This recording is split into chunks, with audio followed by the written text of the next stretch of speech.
According to the National Institute of Mental Health, an estimated 12.5% of 12 to 17-year-olds in the United States had at least one major depressive episode in the past year. This is around 3 million teenagers. An estimated 6.7% of all U.S. adults had at least one major depressive episode in the past year, which is around 16.1 million adults aged 18 or older in the United States. Knowing that you have depression and anxiety is very important because they can cause a lot of negative side effects.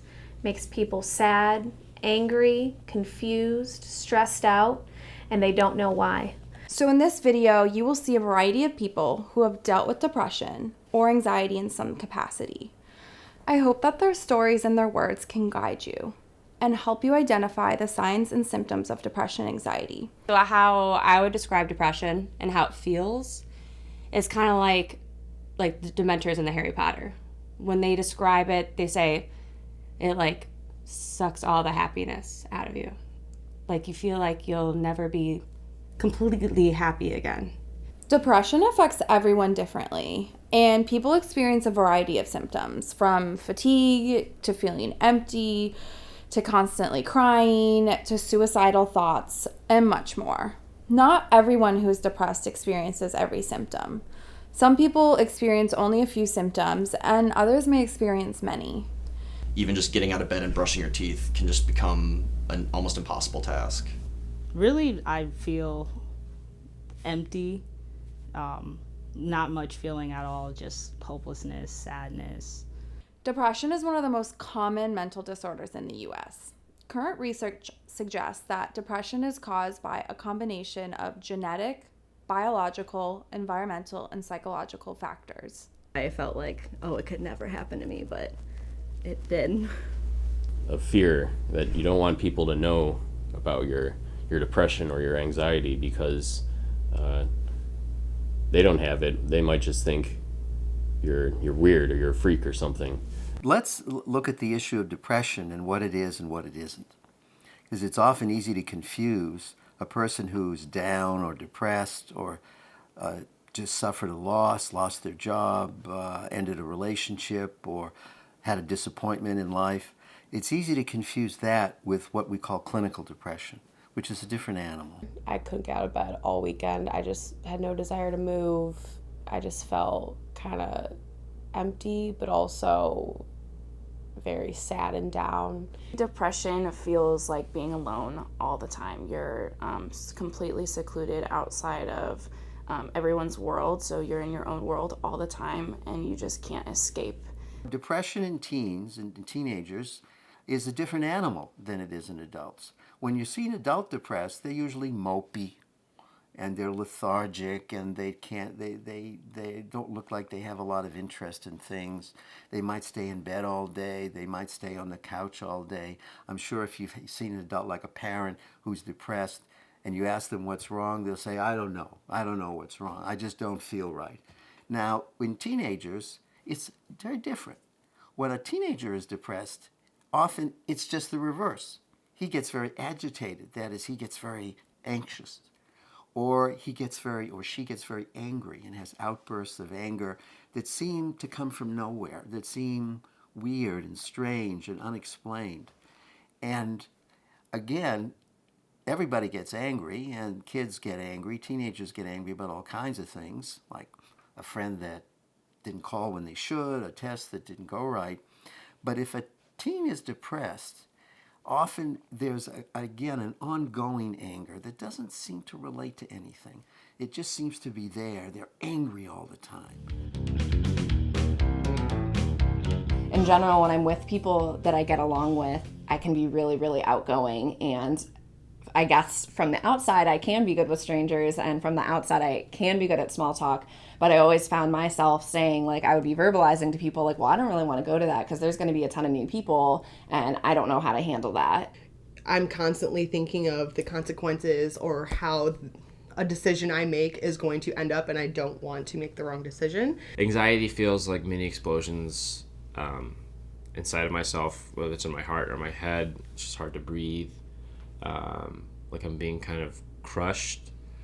And it's an interesting thing because there's no actual there's nothing, no physical stimuli that kind of started. It's pretty much just directly in my own brain. You know, if I'm feeling overwhelmed at work or in relationships, I can kind of, my body starts, it's like an attack. Like it's overwhelmed, and so it goes into shutdown mode. Anxiety is a really complicated thing.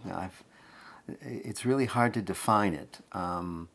Let's say it's someone who worries too much. And it's not unusual to feel anxious if you have a big test, if you're going out on a first date, if you're learning to drive for the first time. Those are anxiety-producing experiences, and that's normal stuff. When we're looking at anxiety, which is more serious, it's something that goes beyond merely just something on the outside. It's something on the inside that has a history. That is, there's some kind of anxiety, worry, agitation that's related to something that happened a while ago that was pretty serious and pretty intense and hasn't gone away yet.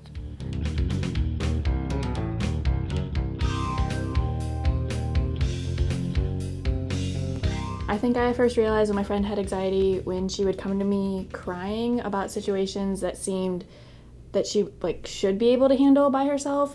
We were, in late elementary school, and she would be freaking out about the fact that there were other people in the room and that she truly believed every single one of them was looking at her and judging her for what she was wearing or for what she was saying. And it seemed ridiculous to my other friend and I that she was thinking these things because it didn't make any sense to us, but to her it did make sense. And because of that anxiety, that was what fueled that fear that she had when she was around other people. I first realized that a friend of mine had depression and anxiety when I was talking to them in normal conversation, and I just kind of noticed that they were a little distant in the way that they were talking to me. It seemed like they weren't their normal selves while we were having our conversation, and it seemed so out of place for what their personality normally was that I figured that something wasn't quite right. I think the best way to talk to someone about anxiety or depression is to do it in a completely non-judgmental way. Don't try to interject or anything. Let them speak, and when they seem to be done with something, then ask the questions that you have. It's like, what can I do? What would I do in this particular situation? That's the sort of thing that people really need. They don't need you to judge them for what's going on with them. They just need someone to lean on. Usually when you're 13, 14, 15, the last thing you want to do, particularly if your friends find out, is to admit that you have some kind of problem in this area. So the first thing that we need to look at is, how do you recognize and how do you accept the fact that you might have a problem here? And it's unfortunate that teens are in many cases more likely to want to deny and say they don't have it, particularly because they're afraid if their friends find out they're going to feel embarrassed or ashamed. And in some cases, and I've had experiences with kids like this, to admit that you have a problem like this means somehow you're crazy. You might need to be hospitalized, which is not the case. Feeling terrible that you have such a thing. Now, it's interesting that if you had a physical ailment, say you had a heart murmur or something like that, very few people, including teenagers, will feel ashamed of such a thing. But when you have a difficulty which is emotional or psychological, there's a tendency, in this case, to feel like it's something wrong with me and I don't want to look at it. So being able to look at this within yourself and to identify it and give it a name is by far the first step toward any help. A diagnosis is freeing. You are finally understood. Once you know what the problem is, you can work towards a solution and a way to get better. So you do need to realize that you need help when you suffer with something like this, because it will make you feel a lot better. I would say, because if I could go back and talk to my 15, 14-year-old, my high school self, I would say that you're not alone. This is not your battle. And there's people that you could talk to and that can help you. That medication doesn't have to be your only resource. Like you can go to counseling and you can go to therapy and you can work through it and find happiness after it. If you're watching this video and you are seeing some of these signs and you kind of are relating to them, if you feel like you might be dealing with some of these things, these depression, anxiety, and you don't feel comfortable talking to someone about it yet, Google it. You know, I know that sounds a little silly, but Google your feelings. Write down exactly what's going on and search for websites that can help, because there are millions of websites out there that people have written for you to research and learn about what you're going through and ways to fight it. I think if you feel like just the slightest thing is off, that's what your doctors are for. They're there to help. Or if you have a close family member or friend, and just if they care about you, and so you should let them know how you're feeling, and they'll be there for you. That's what friends and family are for. But just realizing that, like, when you're in the middle of it, you can't really see the end of the tunnel, but from an outside perspective, I've been in that tunnel, and there is a light at the end of that tunnel. It's gonna get better. It's gonna be okay. I think even if you are wondering if you might have depression, it's worth looking into. So for most of my life, I tried to shut down my emotions because it's the way to be manly or masculine. But as I've gotten older, I realized that's just such a poisonous, bad mentality. You have to really embrace the emotions you're feeling and who you are, and not run away from it, because that's the way you'll move past it. So I want to share with you my own personal story about depression. When I was 12, all of a sudden, a dark cloud overtook me. Suddenly, I felt permanently trapped underwater. I would cry myself to sleep every single night, and I had this persistently heavy, sad feeling that just wouldn't leave. I began thinking about harming myself. I continued on with life, just living under this dark cloud, this permanent darkness. I began to feel crazy, different, and separated from other people.